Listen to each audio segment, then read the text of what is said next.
Hi everybody and welcome. Today we're going to be starting Unit 2, so similar to Unit 1, a little bit more vocab today than on a normal day, but nonetheless it's a good way to get us started. So today, not a big calculation day, it's more just like looking, identifying, and understanding definitions day. So when you're taking notes for today and saving them for that next quiz or test, I would say make sure we have some good definitions down and some good examples to illustrate those definitions because that's what we're focusing on today. So by the end of today's lecture, your goal should be able to clearly identify parallel lines, skew lines, parallel planes, and transversals, and to be able to apply those definitions to example questions. So we're going to go through some of those example questions, but to start off, let's take a look at some train tracks. So one of the cool things about living in Ohio is there is certainly no shortage of trains at any hour of the day. And we can see here we have some train crossings. So first things first, let's take a look. If we are looking at a set of train tracks, the train's wheels sit on those, and we never want the wheels to basically cross or touch because the train would fall off the tracks in that case. So these two tracks across from each other are never going to cross. So we call them, that's an example of parallel lines in real life. So that's a start. Second, if tracks are a set of parallel lines and another track goes through it, this is actually a real life example of something called a transversal. So a transversal is a line, again, that's going to intersect two or more lines at different points. And here we see one intersection, two intersections, so that fits the definition of a transversal. And we actually have the other set of tracks as two transversals because each track is a transversal. So two examples there. Next, if we're thinking about this in a real life context, we have to be really careful at a train intersection because if we do anything that gets a wheel of a train kind of off balance or offline and it causes the train to go off of the track, obviously there's a huge amount of damage that comes from that and a large amount of risk. So we need some geometry experts when we're designing these crossings to make sure that everything is safe, that they stay parallel, and that everything lines up. So today we're going to be talking about not only the parallel lines and the transversals, but also the angles that are created as a result. So each of these intersections has 4 different angles, and we need to make sure that we have some consistency with these angles. Otherwise, we'll have an off-balance train that's going to go off of the tracks. So that kind of grounds us in what we're starting with today. And let's go through our first of our 4 definitions. And these definitions today will be reasonably quick because, again, there's 4 of them. And these are hopefully should be things that we have seen before. So starting off with parallel lines. So again, we just mentioned that a minute ago. We are going to define these as coplanar lines that don't intersect or don't cross. So they do have to be on the same plane. They do have to be on the same piece of paper if we're thinking about that visually, right? If it's on that same piece of paper, that same flat surface, so they do need to be there. And basically they are never going to cross. No matter how long we extend these, they are never going to cross. I like to think about Taylor Swift and John Mayer for this. They are never, ever, ever getting back together. They're never going to cross. This is our Taylor Swift example. Next, another distinction. Skew lines, similar to parallel lines, but not exactly the same. So these are lines that also don't intersect, but they aren't coplanar. So I think kind of the best example would be if you have like 2 different planes that are like, again, in different dimensions. They're not totally on top of each other here. They're just kind of in different spaces. So if you have 2 different pieces of paper that are in different spaces, and then on these pieces of paper, you have a set of lines. Now, if these lines are on the same piece of paper, for sure they'd cross, but they're not. They're never going to cross because they're not on the same plane, and these planes don't intersect. So because of that, we call them skew lines because the green lines, they're not going to cross, but they're also not on the same piece of paper. So that's a subtle distinction there between parallel and skew. All right, our next one, we are moving on to parallel planes. We just saw an example of that before. So this is just very simply planes that don't intersect. So like that example that we just drew, if we have like a plane N here and, you know, plane M over here, they're never going to cross. Now remember, these planes still do extend out in all directions. So, you know, these pieces of paper, they go on forever. But if they're on like a different height level and they're perfectly flat on top of each other, we're never going to see these planes cross. So that's an idea of parallel planes. And again, we saw how that applies. It applies to those skew lines. Last definition for today, and this might be a slightly new word, transversal. And this is a line that intersects two or more, so 2 plus, coplanar, so on the same plane, lines at two different points. So this is like our railroad tracks example. So we have a set of railroad tracks, and actually the logs that they kind of sit on, those are examples of transversals, because we see that each of these, and I'll highlight it, I should use a different color though, each of these crosses at two different points. So this line crosses at 1, 2, this line crosses at 3, 4. So the idea here is that the transversal is actually a track.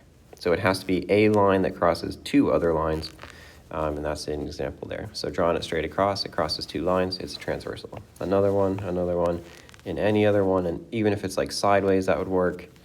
As long as it crosses two other lines at two different points, we're happy with the transversal.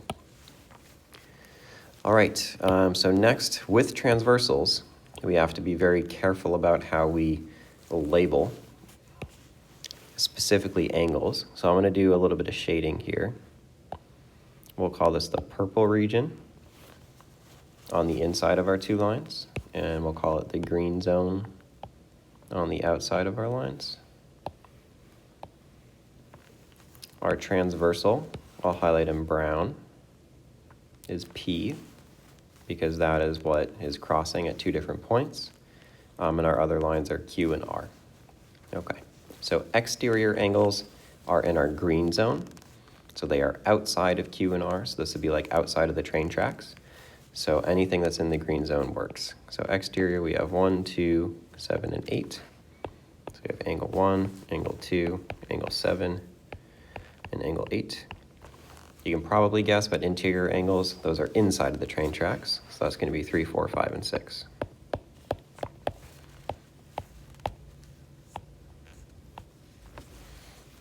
All right, so let's keep on going. Next, consecutive interior angles.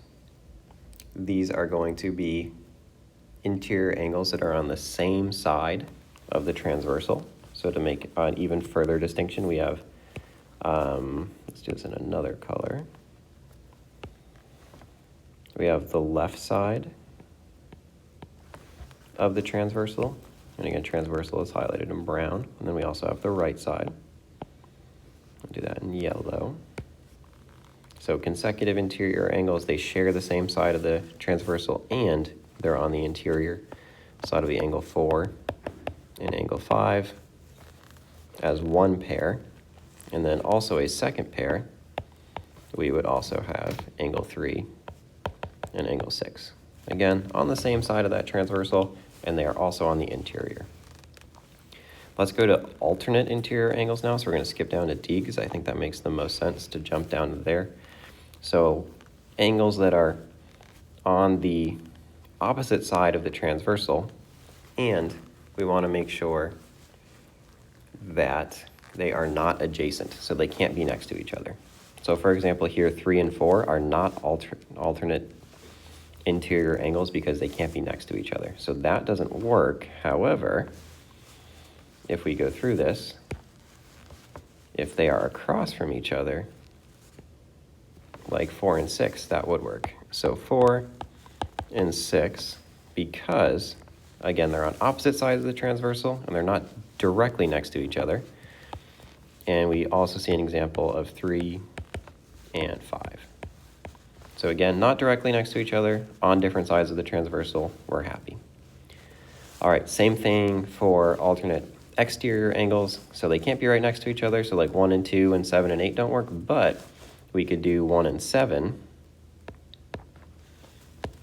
Because again, they have to be on different sides of that transversal of line P. And we also have angle 2 and angle 8. And again, they're exterior angles because, I wrote that in the wrong place, I'm sorry. They're exterior angles because they're on the outside, they're in that green zone. So alternate exterior angles, I just wrote it for the wrong place.